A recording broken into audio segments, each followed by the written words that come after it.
Shalom, shalom, shalom. J'espère que vous allez toujours aussi bien. Je suis allée me coiffer, hein. Ça change. Hein. Il est très collé. Hein. Ce n'est plus... Et si la lumière n'est pas bonne une fois de plus, on va faire avec. Hein. Donc, du coup, bipez-moi notre Yaya.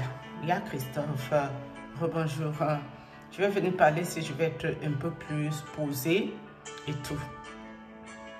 C'est vrai que la vérité, les gens n'aiment pas beaucoup la vérité, ça leur fait mal. Nous irons sur Marcelo Tunasi et ça clique.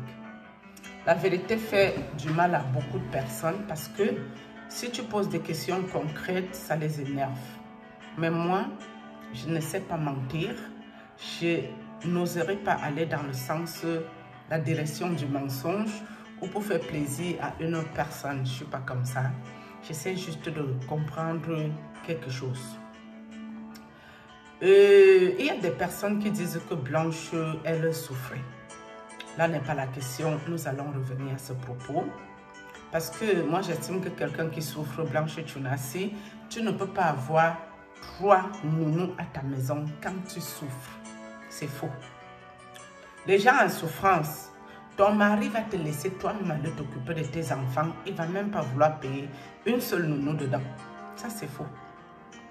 Par contre, jusqu'à 3 nounous, ça fait les wax. Ça s'appelle quoi? Les wax. Je ne sais pas comment elles s'appellent, les femmes là qui avaient l'émission aux États-Unis, les femmes des footballeurs, des hommes d'affaires. Elles faisaient même beaucoup la chirurgie esthétique pour retoucher leur corps. Elles étaient vraiment très très belles. Je crois que c'était les wax, quelque chose. C'était S-W-A-G-J. Donc, si je prononce mal, vous pouvez le prononcer à ma place.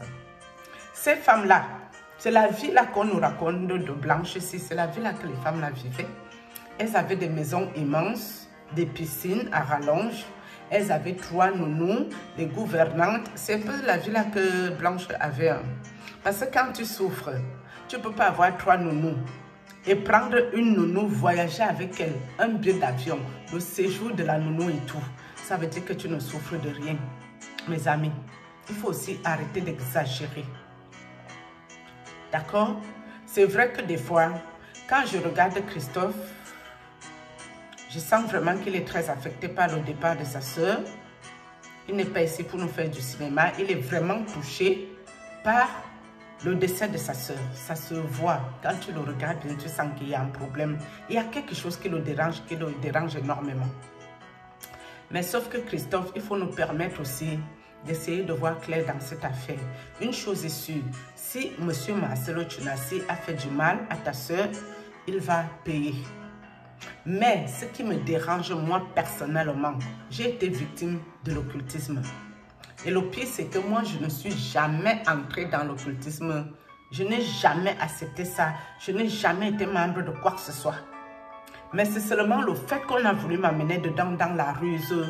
Je suis toujours dans les souffrances là jusqu'à aujourd'hui. Ça fait 6 ans de ma vie que ces gens-là ne me foutent pas la paix. Et pourtant, ils ne m'ont pas donné un centime. C'est moi qu'ils ont volé même mon propre argent. Ces occultistes qui en volent à ma vie là. Ils n'en veulent pas ma vie pour mes beaux yeux. Ou parce que je suis la plus belle femme du monde. C'est faux. Ils en veulent à ma vie à cause de ma lumière que Dieu m'a donnée. Je deviens le problème de la vie de tous les occultistes, Christophe, y compris ton beau-frère Marcelin Tunasi. Il m'a attaqué violemment, spirituellement. Donc, Christophe, je suppose que ta maman, si toi, tu ne sais pas, parce que je toucherai du bois que toi, tu connais, tu sais de quoi ta soeur est décédée, Christophe. Je toucherai du bois que ta maman, ta soeur s'est confiée chez sa mère. Vu comment elle parlait bien avec sa maman, le voice qu'on a entendu ici. Elle ne peut pas avoir un problème particulier spirituel où elle sent qu'elle va laisser sa peau. Elle ne dit pas à sa maman. Quand Sylvie dit que Blanche l'a appelée à l'aéroport pour lui dire au revoir pour le voyage, alors que Blanche ne l'appelle jamais quand elle voyage. Blanche lui a dit qu'elle s'en va et elle ne va plus revenir. Qu'elle s'en va comme ça dans le voyage, mais elle ne reviendra plus. Mais d'un autre côté, Sylvie nous dit, votre grande soeur, que Blanche avait dit qu'elle revient vers le mois d'août, ou au mois d'août de ses vacances. Mais d'un autre côté, elle t'a dit qu'elle s'en va comme ça, peut-être pour ne plus revenir. Il faut essayer de voir l'affaire là bien. Je sais qu'il y a les sorciers ici. Quand tu entres dans le côté spirituel, comme eux-mêmes ils font du mal aux gens, ça les énerve aussi. Mais c'est le spirituel que moi je cherche dans l'affaire de Marcelo Tunas et son épouse. Parce que cette femme a été sacrifiée. Mais elle a été sacrifiée comment? Par qui? Dans quelles conditions? Ça, je n'en sais rien. Est-ce qu'elle s'est couchée à son lit et s'est plus réveillée? Est-ce qu'on lui a envoyé crise cardiaque? Parce que les occultistes donnent aussi le AVC. Les occultistes donnent la dépression. Les occultistes donnent le cancer. Ça dépend comment ils décident de vous finir, de vous sacrifier. D'accord? C'est eux qui décident. Et parfois, si Blanche elle-même, elle est allée consciemment dans quelque chose, ou même si à la base, elle est partie inconsciemment, et qu'après, elle s'est rendue compte que la chose était compliquée, elle a quand même adhéré à ça. Ça veut dire que quand on veut même prendre sa vie, très souvent, ces gens-là, ils te le disent, hein, toi-même qu'on va prendre ta vie là, très souvent, tu es aussi au courant. Hein. Tu es au courant qu'on va te prendre ta vie. Parfois même, tu choisis encore. Est-ce que tu veux l'accident de circulation? Est-ce que tu veux partir dans ton lit? Comme elle faisait chirurgie plastique, est-ce que tu préfères aller à Turquie, faire chirurgie et puis on te prend durant la chirurgie? Est-ce que tu préfères avoir une longue maladie? Parfois on te propose, hein, tu veux partir comment? Parfois on te propose, mais sauf que dans la proposition, ces gens ne te disent pas le jour exact qu'ils vont prendre ta vie. Hein. Ça c'est faux. Non.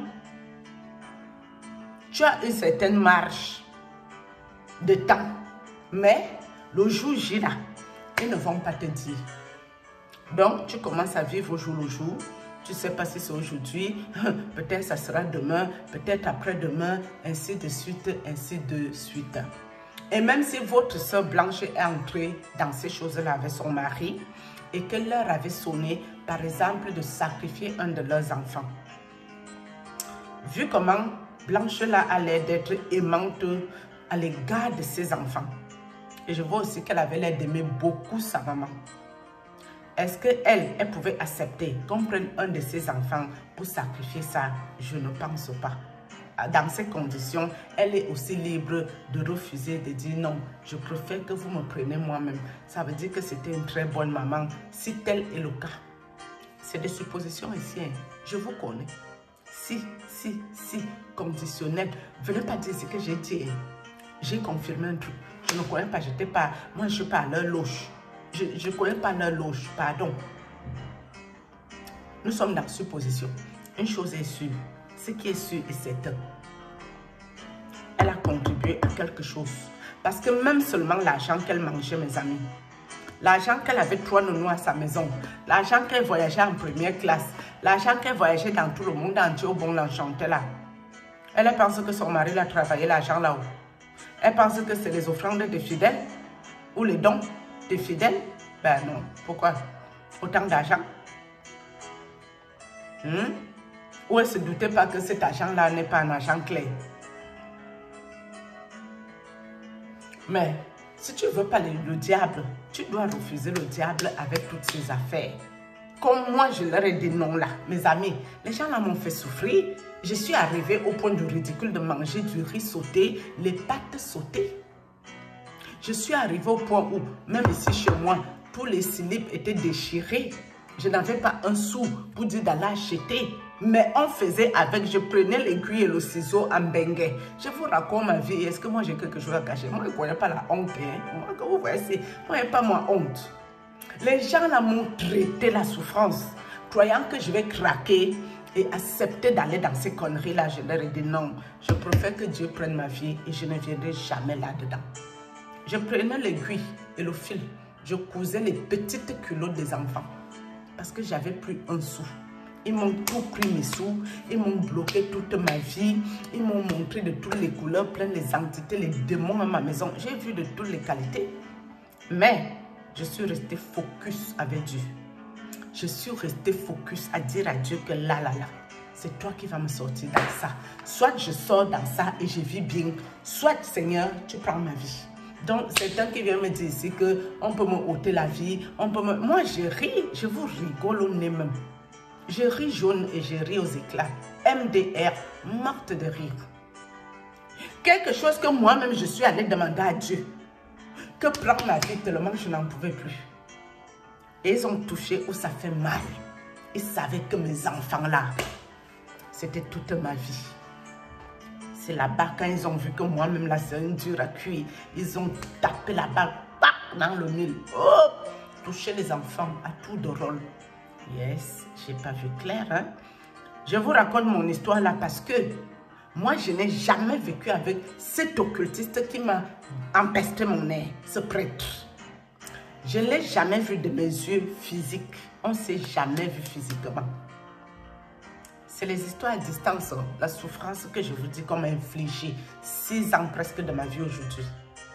Je n'ai pas encore vu ce monsieur, jusqu'ici. Tout se passait dans le spirituel. Pour me pourrir ma vie, m'empester mon nez, me faire arrêter mon travail, me faire ramper pour aller aux toilettes, venir m'appuyer dans le lit. Tu sens les mains qui te tiennent, ils t'appuient pour t'étouffer. Je mettais juste la prière parce que même ma bouche ne pouvait plus prier. Tellement j'étais lessivée, épuisée. Je ne tenais pas debout. Je vous parle des souffrances que je n'ai pas mangé 1 centime des occultistes. Je n'ai jamais vu cet occultiste de mes propres yeux. Donc, Christophe, moi j'ai une question. Quand tu voyais ton beau-frère traîner avec Mohamed Sanogo, avec Christian Dinkoumana, avec tous ces groupes-là, toi tu te disais que ton beau-frère prie toujours Dieu. Ou tu te disais que tout l'argent que le monsieur là avait là, ça venait que de Dieu. Ta maman, elle a pensé que sa fille était dans quoi? C'est vrai qu'aujourd'hui, ça vous fait mal que la fille a perdu sa vie comme ça bêtement. À cause de quoi? Est-ce que c'était mieux qu'elle vive l'opulence là et elle perd vite sa vie? Ou c'était mieux qu'elle quitte dans toutes ses affaires, elle vit même petitement et elle reste quand même en vie? C'est pour ça que quand nous venons parler, vous pouvez ne pas comprendre. C'est quoi le fond de notre pensée dans l'histoire? Mais nous parlons pour que les autres femmes là, qui veulent aller marier les pasteurs, les hommes de Dieu, les occultistes même de la ville qui ne parlent même pas de Dieu-ci, qu'elles doivent se préparer en conséquence en sachant que où elles vont là, elles vont batailler. Il y aura des guerres spirituelles là-bas. Et pour leur dire, la preuve en est qu'on parle de ça ici. Vous n'avez pas vu que Marcelo avait encore trouvé une collègue? Aïcha, Esther, il a trouvé, ça ne manque pas. Le jour que celle-là aussi va aller perdre sa vie, sa famille va venir nous emmerder ici. Alors que où Aïcha parle, elle sait où elle va. Elle connaît très bien son mari ici. Quand son mari va la sacrifier, qu'elle a fait de manger, ils vont venir nous emmerder ici là. Nous sommes d'accord. Vous avez aussi vu ici, non? Avec mon propre nom. Vous avez vu la bataille, non? Entre Pro, M. Makanzou et la famille d'Alexandra, son épouse. Vous n'avez pas vu le combat là ici que la famille dit niet, renvoie-nous notre fille, nous on veut récupérer notre fille, nous on veut notre enfant, patati patata. La famille de Blanche pouvait aussi faire ça. C'est de ça que je parle depuis que je tourne en rond. Oui. Parce que la famille avait dit que, oh, il faut nous renvoyer notre fille ici, c'est bon comme ça. Pro, je ne développe pas ça ici. Hein. C'était vraiment pour prendre un exemple. C'était seulement pour prendre ton exemple ici. Est-ce que j'ai parlé? Non, je n'ai rien dit non. Sur ce, shalom.